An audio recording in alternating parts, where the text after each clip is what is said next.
Hello parents, this is Sana and आप लोगों को मैं अपनी होम स्कूलिंग की जो मेरी जर्नी है वो शेयर करने वाली हूँ। इसके पहले भी मैंने 2-3 वीडियोस बनाए हैं, काफ़ी टाइम हो गया। इतने टाइम मैं बहुत बिजी थी एंड आप लोगों की कंटिन्यूस कमेंट आ रही थी कि आप प्लीज़ इस चैनल को कंटिन्यू करो और आगे की जो भी वीडियोस है वो बनाओ एंड जो भी हेल्प होती है आप हम लोगों की हेल्प करो, बिकॉज हमारे इंडिया का ये प्रॉब्लम है कि होम स्कूलिंग को लेकर काफ़ी ऐसे क्वेश्चंस हैं जिसमें पेरेंट्स बहुत कंफ्यूज हैं कि होम स्कूलिंग कैसे करानी है, कहाँ से करानी है, बुक्स कहाँ अवेलेबल होती हैं, साथ ही साथ ये होता है कि कौन कौन से बोर्ड से होती है। तो उस हिसाब से मुझे काफ़ी कुछ शेयर करना है आप लोगों से, जितना मैंने अपनी बेटी के होम स्कूलिंग की जर्नी में मैंने जो भी कुछ सीखा है। और आई होप कि इससे आप लोगों को काफ़ी हेल्प मिलेगी, काफ़ी हद तक हेल्प मिलेगी। मैंने पहले ही बताया है कि मैं एक प्रोफेशनल टीचर हूँ। मैंने IGCSE स्कूल्स में मैंने टीचिंग की है, तो वो भी एक प्लस पॉइंट हो जाता है कि इसमें मैं पेरेंट्स की हेल्प कर सकती हूँ कि कौन सा कैसा करिकुलम होगा, कैसे बच्चों को हम लोग एग्ज़ाम के लिए जो है तैयार करेंगे। तो आज जो मैंने टॉपिक लिया है होम स्कूलिंग का इस वीडियो का, तो ये टॉपिक मैंने लिया है कि मैंने इसको चूज़ क्यों किया, बिकॉज पेरेंट्स यही पूछ रहे हैं कि आपने चूज़ क्यों किया, मेरा रीज़न क्या था इतना बड़ा डिसीजन लेने का। तो मैं आप लोगों को बताना चाहूँगी, मैं टीचर हूँ और जब मेरी बेटी कुछ 2-2.5 साल की हुई तब मुझे भी दूसरे पेरेंट्स की तरह क्रेज़ आ गया कि भाई ये काम करते हैं, बच्चे को प्ले स्कूल में डाल देते हैं। एंड तब हम लोग रहते थे मुंबई पवई, तो वहाँ पर मैंने पवई के एक रिपीटेड स्कूल में उसको डाल दिया। एंड वहाँ पर मैंने 1 ईयर, आप यकीन ऑब्वियसली यकीन तो आपको करना पड़ेगा बिकॉज आप सब जानते हैं कि स्कूल्स की फ़ीस कितनी है। प्ले स्कूल का मैंने 70 to 80,000 पे किया सिर्फ 1 साल का, ठीक है, और वो मुझे ज़रा भी वर्क नहीं लगा। तो उसके बाद 1 ईयर हुआ, फिर नेक्स्ट जो था ग्रेड 1 था और ग्रेड 1 में एडमिशन करवाना था। बट उस टाइम ऐसा हुआ कि हम लोग की शिफ्टिंग हो गई, मैं थोड़ा सा थाने शिफ्ट हो गई और वहाँ पर मैंने स्कूल्स वगैरह ढूंढना स्टार्ट किया। तो तब भी मैंने होम स्कूलिंग का कोई डिसीजन नहीं लिया था बिकॉज मैं अपने काम में बिजी थी और मुझे ऐसा लगा था कि नहीं, स्कूल कंटिन्यू करता है।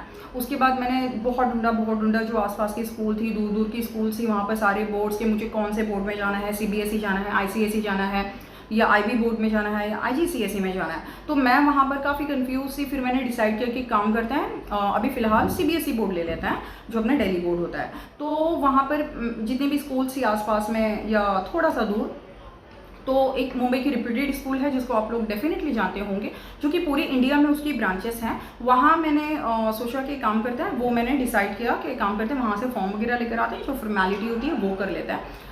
बट वहाँ पर ऐसा हुआ कि जब जो भी फॉर्म्स वगैरह की जो फॉर्मेलिटी थी सारी हो गई, इंटरव्यू वगैरह हो गया मेरी बच्चे का, उसके बाद उसका सिलेक्शन हो गया एंड फीस भरने का टाइम आ गया। फिर मैंने डिसाइड किया कि 10 to 20 डेज हम लोग रुक जाते हैं और उसके बाद जो भी एडमिशन के आगे की फॉर्मेलिटी होगी वो करेंगे, ठीक है। तो उसके रुकने के बाद पता नहीं अचानक से मतलब कुछ आया माइंड में और मैंने सोचा कि ठीक है ये एक डेट है और उस दिन का जो मार्केटिंग टीम से कॉल आ रहा है उन लोगों को मैं कह देती हूँ कि काम करते हैं, इस दिन आकर हम लोग आगे जो भी फीस की फॉर्मेलिटीज़ है वो कंप्लीट कर देते हैं।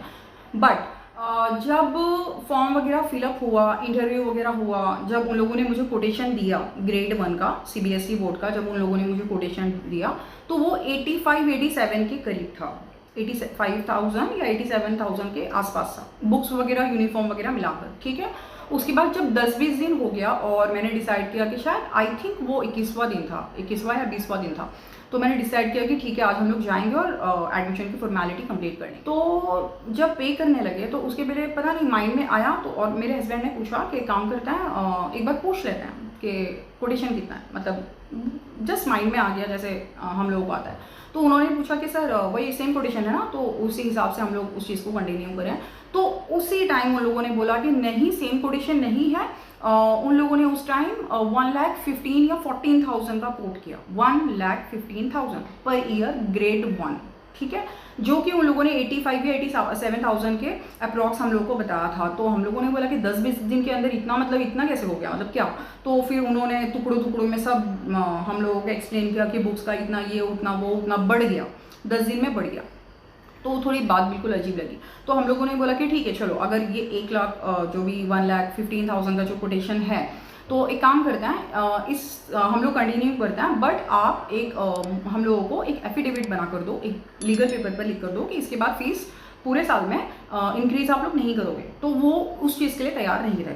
इसका मतलब बीच बीच में जो भी एक्टिविटीज़ होगी वो लोग कभी भी हाइक कर देंगे फ़ीस का। जैसे उन लोगों ने 20 दिन में फ़ीस का स्ट्रक्चर ये पूरा चेंज हो गया, तो वो बहुत मूड ख़राब हो गया और उस टाइम हम लोगों ने डायरेक्टली मना कर दिया और हम लोग घर पे आ गए। फिर उसके बाद पता नहीं स्कूल से एक्चुअली दिल हट गया था, मतलब इन लोगों ने पूरा बिजनेस बना कर रखा हुआ है, जो भी स्कूल्स और जो भी दूसरी चीज़ें होती हैं, एजुकेशन पूरा बिजनेस है एक बड़ा। तो फिर उसके बाद मैंने काफ़ी सोचा मतलब 2-3 दिन तक मतलब मैं उसी टेंशन में थी कि अरे अब क्या किया जाए, मतलब इतनी मुश्किल से एक स्कूल डिसाइड किया और उसमें इंटरव्यू वगैरह हो गया और यहाँ पर ये हो रहा है कि भाई अब नहीं तो अब कौन से स्कूल ढूंढूंगी मैं। तो उसके बाद मैंने मतलब बहुत सोचा और फिर अचानक से माइंड में आया कि नहीं, होम स्कूलिंग भी ऑप्शन है। तो फिर मैंने होम स्कूलिंग की पूरी स्टडी की, मतलब मैं जानती थी कि होम स्कूलिंग क्या है, बट उसको मैंने काफ़ी बहुत हद तक डेप्थ में मैंने उसकी स्टडी की एंड फाइनली मैंने डिसाइड किया कि अब मैं अपनी बेटी को होम स्कूलिंग ही कराऊंगी। वो मेरा मतलब वो पक्का डिसीजन था आज से 3 से 3.5 साल पहले का, और आज भी मैं उसी पर कायम हूँ और वो आगे मुझे कंटिन्यू करना है, बिकॉज मैं इंडियन एजुकेशन सिस्टम को पसंद नहीं करती। वही हम लोगों ने जो 70-80 साल पहले जो पढ़ा है वही अब तक वैसा ही है, कुछ भी उसमें चेंज नहीं आया, बस वही पढ़ना है बच्चों को, वही रटना है। और यहाँ तक कि आज इंडिया का मार्केट ऐसा हो गया है कि मतलब वो पढ़ने के बावजूद भी बच्चों को जॉब नहीं मिलता। कुछ ना कुछ स्किल्स की ज़रूरत होती है, जब तक स्किल्स नहीं होगी तो अगर आप टॉप भी कर लो, आप अगर मेरिट में भी आ गए 10th और 12th में, तो उस जो नंबर्स हैं उसकी कोई मीनिंग नहीं होती। क्योंकि मैंने ये अपने टीचिंग करियर में काफ़ी देखा हुआ है कि काफ़ी बच्चे ऐसे होते हैं जो काफ़ी टॉपर होते हैं, लेकिन आगे जाकर कुछ नहीं, काफ़ी बैक बेंचर्स ऐसे होते हैं जो कि अपनी लाइफ में काफ़ी अचीव कर लेते हैं, जो कि जो टॉपर्स होते हैं उन्होंने नहीं किया। इनफैक्ट अगर मैं अपनी बात करूँ तो मैं भी बैक बेंचर्स हुआ करती थी। मतलब मुझे थेरी नहीं पसंद थी पहले से, जो बुक्स की थेरी होती है वो मुझे पढ़ना नहीं पसंद था, मुझे प्रैक्टिकल पसंद था। उसलिए मैंने आगे फिजिक्स और मैथ्स को ही अपना करियर चूज़ किया। तो वो एक चीज़ होती है कि कोई भी स्किल्स जो हमारे बच्चों के अंदर होती है वो एक मार्कशीट या कोई भी पेपर डिसाइड नहीं कर सकता कि हमारे बच्चे का टैलेंट उसकी स्किल्स पर डिपेंड होता है कि वो कितना क्रिएटिव है, उसमें कितनी स्किल्स हैं। तो उस हिसाब से मैंने फाइनली ये डिसीजन लिया कि चलो एक काम करते हैं, अब होम स्कूलिंग करते हैं।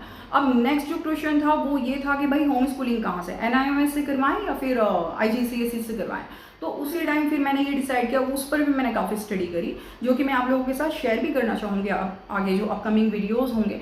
और डेफिनेटली अगर आप फर्स्ट टाइम मेरे चैनल पर आए हैं तो प्लीज़ लाइक कर दीजिए और सब्सक्राइब कर दीजिए, बिकॉज मैं इंशाल्लाह कोशिश पूरी करूँगी कि मैं कंटिन्यू रहूँ।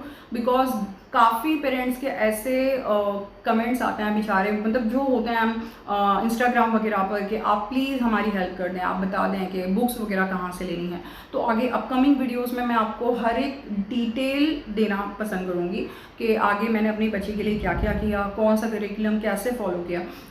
बस यहाँ पर मैं आपको ये बताना चाहूँगी कि मैंने कैम्ब्रिज बोर्ड सिलेक्ट किया है, उसके पीछे भी एक रीज़न था। तो नेक्स्ट वीडियो में मिलता है, जब तक के लिए बाय बाय, टेक केयर।